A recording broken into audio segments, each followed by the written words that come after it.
Hello, VTubers. I thought I'd bring you this today. A little bit of history and maybe a little bit of culture and art. I don't know. I found this lady. Well, I collect books. I'm going to overshare my life with you, VTubers. And Edith Sitwell was an author, primarily known for poetry. She wrote a few biographies and a few books as well. But her biggest art form was poetry.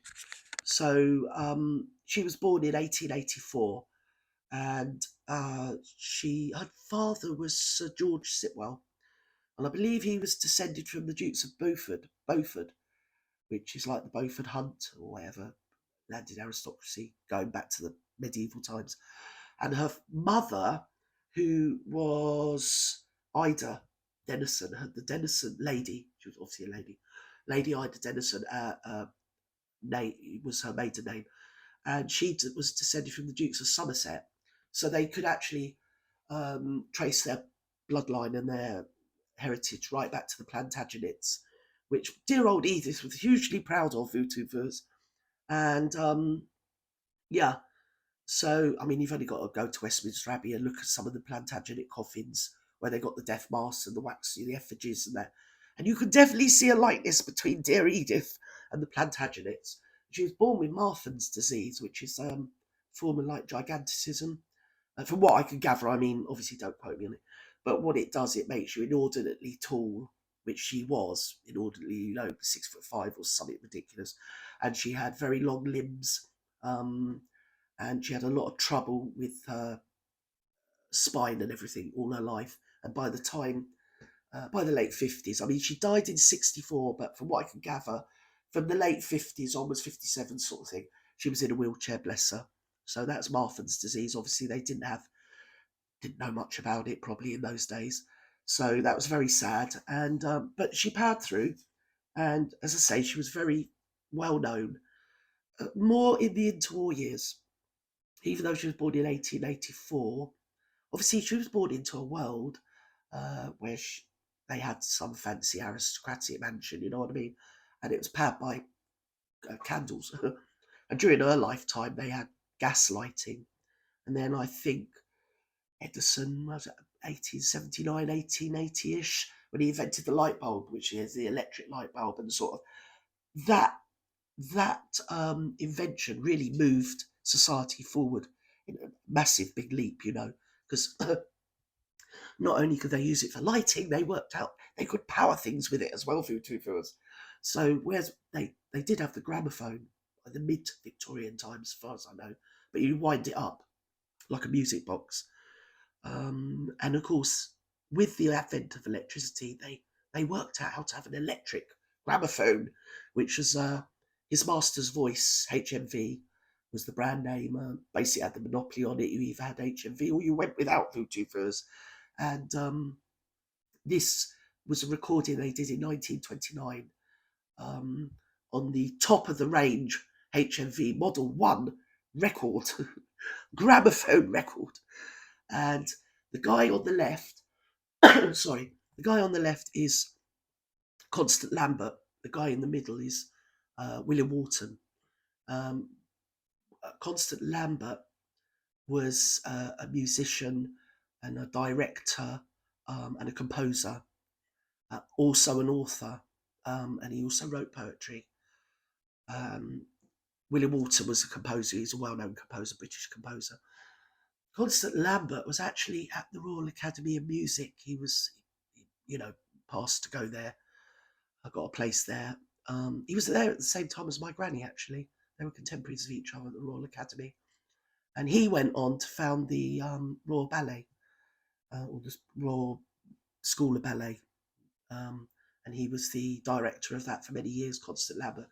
His father himself was a musician from Australia, which I didn't realise Australia had any classical musicians in the Victorian times, but it appears they did.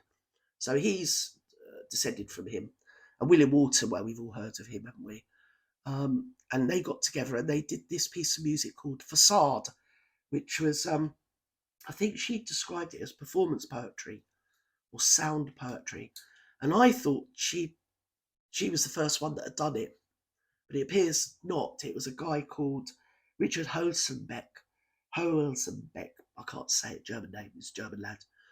And he had to scarper out of Germany because that horrible little load of socialist national people that didn't like him. So he had to go to America. And he was part of the Dada movement of performance art. And again, he created, his art was just making utterances and vocalizations into a microphone or as a live performance, which was picked up by Yoko Ono, and her Plastic Ono band actually was a Dadaist and did that form of art.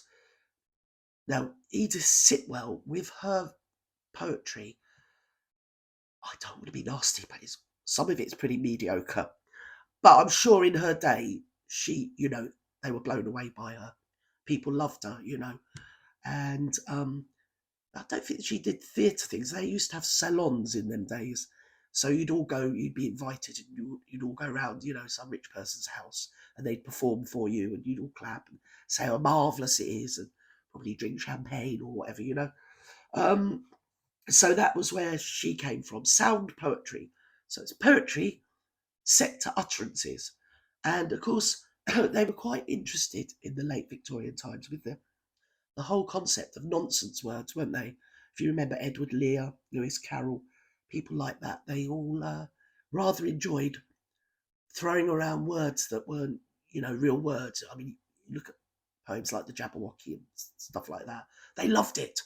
And Edith Sitwell was a proponent of this as well. So very often in this poem, The Facade, you can't make out what they're saying because they're nonsense words, voodoo verse.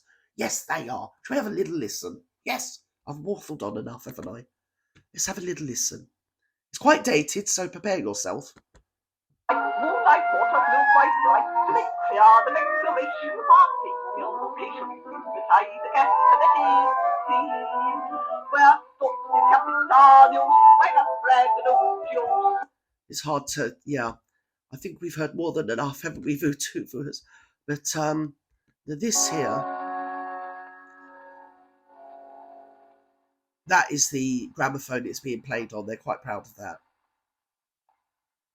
So I'm not sure where we're going with this. Come on, Constant.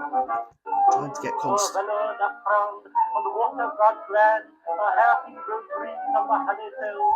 That's Constant Lambert. As I say, he went on to be the director of the Royal Ballet, or or School of Ballet.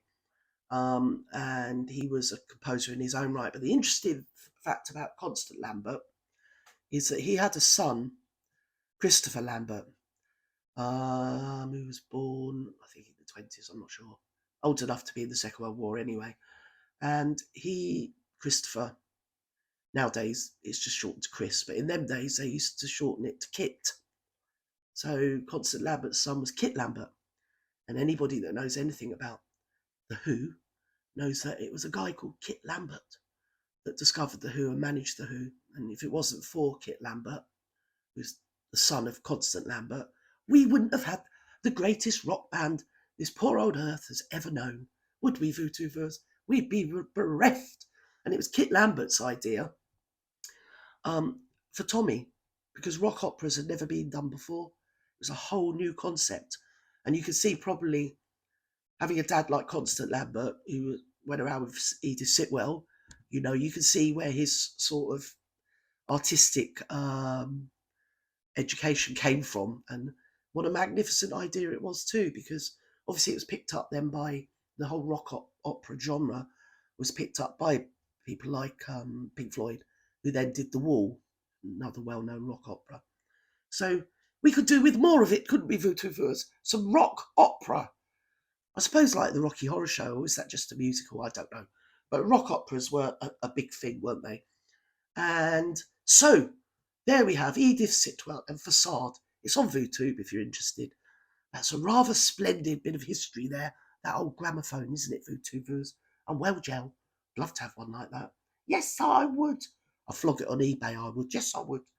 So, yeah, it's kind of interesting. The interwar years, or people that had lived through late Victorian, through the First World War up to the Second World War, That was really interesting right through. I mean, she died in 64. So 84 to 64. Fantastic years of innovation and art, knowledge.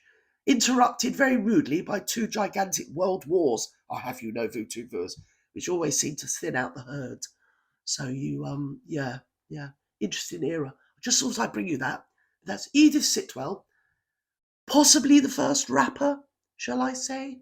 Maybe or maybe not. I don't know. I mean, is it Move Over Africa Bambata? Get Back to Bed, Queen Latifah? Run Along, Run DMC? Is it? I don't know. But it seemed to be that putting words to music sort of started round about this time, didn't it? And it started as an art movement, the Dada, apparently. But then this Richard Holzenbeck, the German guy, he, because he had to run away, like I said, he had to go to America. He spoke about seeing African American people, which probably back in those times there were still plantations. I mean, I don't know. Was there? I don't know. And the African Americans used to play drums and do what he said, talk to music, but we call it rapping. So we've gone in a full circle and we've VTubers. Was it just white people trying to do rap? I don't know. But she was a fascinating woman. And of course, she never got married. She was always falling in love with men that weren't of her persuasion, if you know what I mean. She was very good friends with Sigrid Sassoon, who was a great First World War war poet, along with Rupert Brooke, people like that, Wilfred Owen, you know. And yes, she was in love with him. And I mean, he was in a same-sex relationship, but you couldn't tell her. She was just wildly jealous of his boyfriend, you know. And she knew Noel Coward. She knew all the people to know, if you know what I mean. And yeah, very interesting.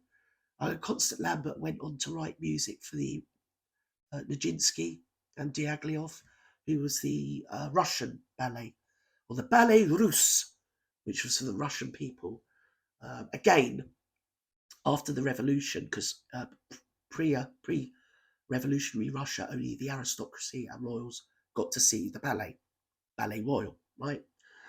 But after the revolution, a patron called Monsieur Sir, who was Coco Chanel's, some say lover, but she was definitely her patron, patronised and paid for the Ballet Russe and put them on the map. And Constant Lambert also wrote music for them as well. So that's another fascinating piece of pointless information, really, isn't it, VTubers? I don't know where you are on this, really. I don't know where I am. I seem to be here, looking at a rather splendid gramophone. So there you go, VTubers. If you want to see it and find out more about your Edith Sitwell, she's got some bits up here on VTube you can go and have a look at. As I say, it's pretty dated. Should we just play it out, VTube?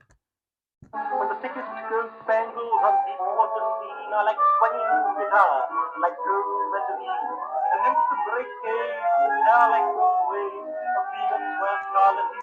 Enjoy the rest of your Sunday. Never fear, for Gertie is very near. Bye-bye now.